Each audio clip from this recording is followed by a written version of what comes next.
qixxee biiftuu arrabsuu dandeechu. Ani dhiira ta'uun wajjiniin rafe wajjiniin ka'e mana gabbaash fedhii kiyya sawannatiin kiyya itti fayyadamu sagalee jette mikiraatu waaqayyo maaliif waan akkasii uume waan akkasii akka godhaniif uume miti innaa haadha biiftuun akkas gochuu shimaaf si garramasi odoon madheen mina gabbaash bagan wale kiyyaan bayan xaarradhe kiyyaan mina gabbaash si miti kannattu rabbi nattu me animmoo amma rabbi naa kennatti qabeenya rabbi naa kenne fedhii koo ittiin dabarfachuun maftii godhaati garuu dura haadhaaf abbaa kee godaana irraa kaasitoo waqtu dubbadhu. Hundi keessan naate tumuta dura haadhaaf abbaa kee sana godaana irraa kaastee biiftuu wajjin yoo haasofte sokeedha. Ati garuu odoo abbaa faate kee barandaarra bulanuu ati dhiira hormaa birrii nyaachisaa turte. Si garee akkuma sana ta'e ati dhirsanna fuudhee jette dhirsi si fuudhe sun immoo madhaana lamii addisuu gabaa mana argaa wajjin jiraachaa turtan malee achi booda mana meeqa mandara meeqa seentee hin beektamiti akka rakkina kee. Odoo sana hunda beektuu biiftuu dhuftee arrabsuudha. Amma beetiin mooraalii godhachuun geetu intala qomaataa akka taate bada. Intala qomaataa intala qoomcee akka taate. Tortortitti jechuudha. Siin kabajanii immoo naatitu eenyu ola si kabaje eenyu olan boodaa sii kenne. Eenyu ol madahaana lamin eenyu olan boodaa sii kenne ture. Garuu likiskisii ta'uun kee irra gadi si baasise. Isa okeedha ana naarrabsu abbaan barbaadde naarrabsi. Garuu ani seenaa lubbuu qaxareen jalatti bulcha. Madaana lamii ina gartuu gabaranaa ani seenaa lubbuu qaxareen miila kootaa si dhiskisa miila koo qamaacaa kana si dhiskifadha. Malee ati ana faana differennati godhatte nama koo bulqeerru bul sabboona moolitira sirraa kaasa seenaadhaaf safuurra kaaseen jira sirraa kaasa nama tokko irratti galchatanii. Ati intala qomaataa dura haadhaaf abbaa kee godaana jalaa dhaqitoo Mikaayila kuyyuu jalaa kaafadhu. Si galee Mikaayila kuyyuu jalaadhaaf abbaa kee erga kaafattee dhuftee biiftuu taasifta. Intala qoomcii jechuudha. Intala godaana irratti dhalatti. Ati ana arrabsuudhaaf immoo mooraalii hin qabdu. Mooraalii nati qabdu mooraalii xiqqoodha. Okay? Sila sanaafuu seenaa lubbuu maaliin beekamti nama arrabsuu ajandaa nama godhachuu. Biiftuu maaliin beekamti miskiina rabbii. Akkanatti mataa dhangalisiisaa qaqqaqqaan. Naatee tumurti kana booda. Dogongorii maqaa godhan intala buushti. Intala jettu bixxillinnatii keessa dhalattee guddatti. Ati koo nama haadhaaf abbaa qadoo qabu haadhaaf abbaan qabu dhee too'ee micayyoo abbaa manaa qabdu abbaa manaa ishiitiin walitti buustee micayyoon dhugaa rabbi sababa ishiitiin sooretti micayyoon jedhamtu qoricha dhugdi abbaa manaa ishiitiin abbaa manaa gizee meeqa darasii walitti bu'anii hin beekne walitti buustee jechuudha. Ati kana hunda taarikii kana anguyyaa takka dhirsaaniiti walitti naqeenya akkatti walitti naqan hin beeku. Hawwii sin dhabee lubbuu sin galchadee akkamitti dhirsaaniiti akka walitti naqan hin beeku. Ati garuu mistira kee kana hunda odoo qabdu madaanaan sin dhabee bucuu addisuu hawwii galchee hundoora hawwii jiran nama raggata kaleessa. Xinna raggataa turte koomentiidha. Siifi liiniin maan geetan misikirii jecha siniin qabu. Ani gaaddanyoota illee gaaddanyoota mirxiin qaba. Baay'isawwee tamaxaxanamoota hin qaba. Si galee zim jedhee liinii jedhennaa naana jirta. Wayyoo liinii. Dhugaa rabbi ati maa ati qeemamii lamaati liinii jennaa ta'e. Koota galaasin lamaan. Innaa ati intala barandaa irratti dhalattee taatee biiftuudha. Qixxee dhaabbattee dubbachuun kee addisuu liiniidhaaf hawwii galchi. Baganaa dhufte sanii galgala immoo irra hafte malee sii dawwaleen ture. Sii dawwaleen ture galgala. Biiftuu akkam bulte? Hooyyee bichuu akkam bulte?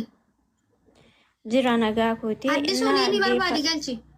Kalee sammuu ati kan naasiti qofa manicha keessatti argamuun keecha akka abiddaatti na gubee na baate. Soorii. Maafat. Dhiifama naa godhaa dhaggeeffadhaa lubbuu. Teessee viidiyoo baatee boosaa bagan naqe firaaf xaraata yaada dabaa fadhee matee hawwisiin galle malee boota sanatti anchi anna fakkaatee na nyaachaa ture jiraan barawwi. Kaan akka jala ture intalli sun ol nagashuu didde takkitti ol nagashuu didde jechuudha. Ishiin maal goote laa annatti fira fakkaatee ijoollee ganda kiyyaa wajjin dhaladhe fakkaatanii ijoolluma safara tokkotti guddanii fakkaatanii na harrabsaa turan kan biraati. Isaan maal godhan lubbooman goone bar isaan da'oo amma ati dhaggeeffadhu. Achitti በጣም ተናባቻ turte si argaan ture garuu isaanii miti ambadii qabu beektaa miti micayyoon takka jirti kan barandaa irratti dhalattee guddatte laa kan minishaanii qalbii keessa dhalche laa isaa miti ageeffatu bagan naqee firaaf alagaa kiyya dabaa fadheen buchuu goota sana bagan naqee garuu meeti amma nama tokko jechuudha maaltu si gahee intaloo no ageeffata waa tokko sinitti himaa jechuudha. Innaa otoo fooloo barbaachaaf jettanii gadi nabbaatanii nama narrabsin amma sagalee biiftuun jette sana keessatti sagalee xiqqishuu tokko daqiiqaa lama daqiiqaa sadii waraabbattanii ga'iifattanii jechuudha. Isheenii otuma ta'eeyyuu seenaa ati hin jenne seenaati umuriin kee waggaa 50 mana madaamii keessatti xumuratte otoo hin jenne osoo hin taane jecha isheen dubbatte irratti dhaabbadhaa dhugaa rabbi isinitti Laakiin himaa lubbuu jechuudha. dhageemee ammaati maal jette namoota akkanaati lamsaalee nama kaleessa anchi kaleessa ana faana fireendii akkamii takka turte mijoo wayii jirti la beektamani seenaa lubbuusan. Arra garuu anchi birrii ani si faana rooba dhuggee boo'ee jette waaqa naan boonye ana boo'e. Guyyaa tokko anchi mucaa miskiina tokko karaa irraa fuutee ofumaattee dhumte. Mucaa mana itti galchullee hin qabu ta'e ayidoon keeraan hin beeku garuu mucaan intala koo uteela bulchaa ture. Guyyaa guyyaa immoo mana kadhattee bulaa turte. Ishiin ofiishiitti foon bootan qabne biiftuudha bootan godhattee ofiishiitti na waamte dhaqee innaate arraanaa nama sana faana birrii dhiirri birrii ishii nyaachisee ana gadi baatee na arrabsite. Taadaan mantala qoshaashaa kana dhiisuun qaba jettaati. Elawaata kusitti nama beefta geeffa ammati aabii akkas akkasii hin dhaabdi saa arrabsitu si galee namni si arrabsu nama hamma keetii hin geenye han barbaadan siinaa janii han barbaadan haa dubbatanii ati garuu mana namni si arrabsu sana keessatti xaxxee hin argamin kaleessama baazaa baay'ee tokko naarii jechuudha. Maaliif xaxxee argamuu qabdu? Beekan bakka sana dhaquu hidhatti dhiifama. Dammoo liiniin dhuftee natti hin deemte bar. Liiniin immoo dhuftee maallaan jette beektaa? Akkasii biiftuu safara sana akka hin geenyeeti naan jettee turte. Maaliif akkas naan jettee? Akkas naan jetteen immoo galgala gaafa mana cufuu dhiisi micayyoo nooman goone seenaa sun waata akka badiin qabdu maaliif jecha namni jedhe irra dhaabbatte kannatti immoo ishii akka akkas gootu godhe ijoolluma keenya waan ta'eef lubbumee ati maalan jedhaa micayyoodha taap godha gaas koppliin godha ageessa waan ati jechuu qabda amma isaan kale sala xinnaanis guddaanis waasan siin janjala taa'e inni kunis kotti dhiifama nuun jee viidiyoo waraabe akkas ta'e jabbaa gajeetti kan dubbatte baga dubbatte jechuudha. Mee isaanumti dhiira ta'anii gadi baanii viidiyoo naa waraabsisan hangaafa sana hin tankiifama. No amma waan ati gochuu qabdu biiftuu lammaffaa aabii akkasii abbaan barbaade isaa arrabsu abbaan barbaade gadi isaa gombisu kaleessa mantalli sun suuraa kee gadi gala gashitee dubbachaa oolte sa'aatii 20. Lubbuu qoy sittani maamma qoy gisee tokkicha gadas hin buusaa maaliif si waraabu. Meeshaatii si hin buuse dhaggeeffadha amma jechuudha. Intalli kunii na biratti qaxaramuu qabdi. Seenaan lubbuu jedhamtu tun na biratti qaxaramuu qabdi. Dhuftee miila koo naa dhiquu qabdi. Sinigalee dhuftee miila koo dhiquu qabdi. Isa lammataa immoo oggaa baranaa jechuudha. Ani Dubaayitti ishii qaxaree ishee hojjechiisuun barbaada. Maaliif akka ta'e beektu isa lammataa immoo namoota na arrabsan kana hunda isaanii qaxaree jalatti bulchuun barbaadaani. Lammata ani akka qalleetti Dubaayii dhufee kanatti taskaraa haasa'a. Isa lammataa immoo akka silkii hiyatu qeenama galchuun barbaadu. Akka namni naa galchuun barbaada. Sila sanaafuu gaa'is namni ana jalatti qaxaramtan amma intalli qoshaasha sun dhuftee haalatti qaxaramtutti namni nagaa namni ana faanatti si gabbiidhan mana kana qaxaramee jechuu barbaadan yoo jirtan okay nooma nama 650 jira. So maaltu jira seetanii namoota qoshaasha garuu murtiskeen lamaanuu dura jireenya mataa isaanii beekan. Dhiirumatti dhaqanii dhiira akkatti ba'an warra hin beekne dhaaba. Amma laa gogaan Itoophiyaa jiru akkanumatti ashkarakkasii gini nyaatamee fi hin beeku. Waaqa sin garuu takka faa waaqa jedhama haadhi abbaa ishee odoo barandaa jiranuu biiftuu gadi baatee arrabsuudhaaf mooraalii ati qabdu. Adahana namni yaa beeku dhugaa nama 700 dubbadhaa dhugaa waaqayyo haadhi abbaa ishee godaana jiru. Garuu ishiin gadi baatee nama arrabsiti. Minaallee jireenya haatiitiif sabbiitii yoo jijjiirti. Bultii isaanii sana keessa yoo jijjiirti. Ati kana hoo jijjiiruu hin dandeenye ana arrabsuu dandeessaa jechuudha. Ofiif ofitti na kaase dandeeyyaa miskiinatu. Intala buushti jechuudha. An dhaggeeffadhaa isinitti himaa dhugaa rabbii ani dhuguma ijoolleen minishaan dhalche kun namaan ta'a. Rabbiidha ijoolleen minishaan dhalche namaan jaallatan. Amma intala sana minishaan dhalche. Dhugaa rabbii minishaan immoo akkana hidhuun isaa ijoolleen minishaa akka kana ani rabbii ja'atuma jechuudha. Ijoolleen minishaa akka kana nama jibbuse garuu ijoolleen minishaa baay'ee nama jibbu. Amma intalli suni intala minishaati. Sabdanii intala minishaati sanaafuu በጣም namatti hin tolu.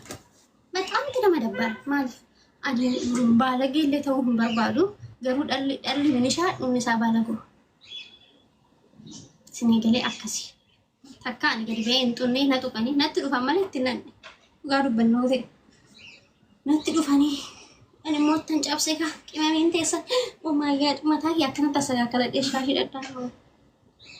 እና ጋይስ አካሲ እኔ ባይዘው ከናውል ሊያሰውን ጃለዱ እኔ ከናውል እናቴ አቲኮ ነምቺ እሺ ሱራ የጅ መጣስ ደሱን ብሪ ከኔ ፊት ይበር አቲ ብሪ ደብጀቴ ነበር ጉርቴ ይበር ብሪ ደብጀቴ ዲማሊ አንስ ያረብሲ የሚት ማዳ ዋዳ ከሳ ነብሎክቴ ዋዳን ቆሻሻ ከሴታ ነባከ ጅርቱ ምሪኩ ተመጣጣነማ ወጅ ነው ላይ ኦኬ ነሞታ ካናፋ ነሞታ ከሞላ ተመጣጣን ገዳ ወጅ ነው ለማለት ቆሻሻ ከሴተና ሲጀምር ዋዳ ፋኒ ባሙ ከየት ነሳልፈቺሳ ኦኬ ነሳልፈቺሳና አቲ አከ ቆሻሻ ታቴ በሬ ነፋነና ሰንድሮ አጠፋባሪ ጎዳና ረደቂካስ እና እርገሰና ፎቶ ነታሰ ብቾ ሲገሌ እንተለ ቡሽቲ መቤቴ እንተ አኒ ዱጋረቢ ረቢ ዲፈመና ጎዳታ እንተለ ሰናም ምን ይሻላልቼ ከራረት ገቲ አኩማ ጎዳና ረካቴ ጉደት ማለ ዱጋረቢ ዋንተ ከጀቹላ አኒ ስንትሙ ነማ ነረሱ ገሮ ረብስና በጣም ተንባለሪ እንተለ ሱናማ ቢፍቱኒ ማላና ጀቶቴቲ ማካ ጎዳና ከተደረተ ከሲ namni takkaan keechuudha ani gadi ba'ee amma namaan tuqqinatti na xuxxataanaan tanachilala biiftuun akka waantiyyaa ta'uufi ganaa waantiyyaa oltaa oduma sin qannaatanu oduma sin tiiktookidha yoggaa meeqati eega keessan raasanu ani sun duuba dhufe oromoon kun hundi na jaalate abeet mee gaayis taaptaam naa godha jaaladuma keessa lallaala isti warri na jaalatan taaptaafi kan amma kuma diddamanaa gamsaa dafaata mee warri na jaalatan bichaa firoon na jaalatti dhagaa hamma warra na jaalatan bicha laalu barbaadan warra na jaalatan bicha fayyisee na jaalatti fayyee na jaalata nama kana hunda na jaalata laalan ani የፍቅር ሰው ነኝና ቆሻሻ ከሲፋና ናሰው ሶሪ እያሳመመሽ ቻይ ማለት ይኖላ አላ ማን ጃለቱ ማለት ስኒ ጎደም ያን እስቲ ባየስን ጃለታንስ ነቤቴ እና አከዚ የኔ ቆሻሻ አቲ ቆሻሻ ዳነፋና ናሰይንሺ ቆሻሻ ከለል አና ባይዘዊ ነምኒ አና እቲ ነፈመሰ በጣም እቲ ነምኒ ናፈመሰ አኩማ ናፈመሰ ነሲን በርባዳ ማለት ዮ ጋሪ ያይጎቹ ደደበ የራክ ያፈመሱ ቀቡ አኒ ማለት አኒ ባይዘዊ ጉያ ተካጀንዳ ነው ወረደ እንደኩበር አኒ ተካ ቲክቶክ የከነ ጀሰ ገድቦ አናማ ገደገለበት ያረብሰን ቢ ሰይና ላላ ሁንድ ከሰሉ ግን amma qoshasha kashi sana jechuudha laayifu makana irratti dubbachuun yoo biligina anuutu jechuudha so akkasi maal goona ree maal goona dande'iidha yaa karuma inna akkasi yaa weezariit ati ana faana dubbachuudhaaf mooraalii hin qabdu qoshashitti takka jechuudha waaqa rabbi ja'ato niiti amma way geechu takka fidanii ma suura kaasanii jechuudha kuni daabruutu ta'an garbeeli anki yoo fi kiyaa fargende kasine kan irraalute hanun fargembeeku marami maqaa yesus kristos antakka waan mashi fakkaatto fi ulaaleen beeku kanana ne normal alzumenti lubbu demo ani lalu le hinqabu irumatu lalu qaba garu akkuma sanawu ta'eeka innu lalle rab ganaa imbuqqani joki yanjiru innade du kiyanjiru guys dan komalchi snaar ko enti garbelenti yanjurti yambatu shi ente jadi bahasan dia pun garu kayomu ani daabbo shi dhiirata agarsiisee aggefa mee amma akkana hin jedhamu iyyuu waaqaan nagarsiisu ganaas daabbo tiyya waaqaan nagarsiisu nama kamittuu nagarsiisu dhokattee umateessi na jiru malee warri jechuudha giftidha jedhanii namatti agarsiifatan malee ani miskiina yaa oromoo ko rakkadhee na gargaaran jedha yoomuma rakkadhillee malee daabbo tiyya nagarsiisu waaqa nagarsiisu maaliif ishiin bakka qubna garaatti jechuutti waan ta'eef ishiin gadi banqadhu waaqa waan taataniis inna akkasi gaayisi kasi garuu ambaqa nama qoshasha dhabuutan kennuullee barbaadu kana oleenyutu geemii taphachaa jira nama geemii taphatu bira deemnaan maal goonaa sirraa nama arrabsuun barbaannu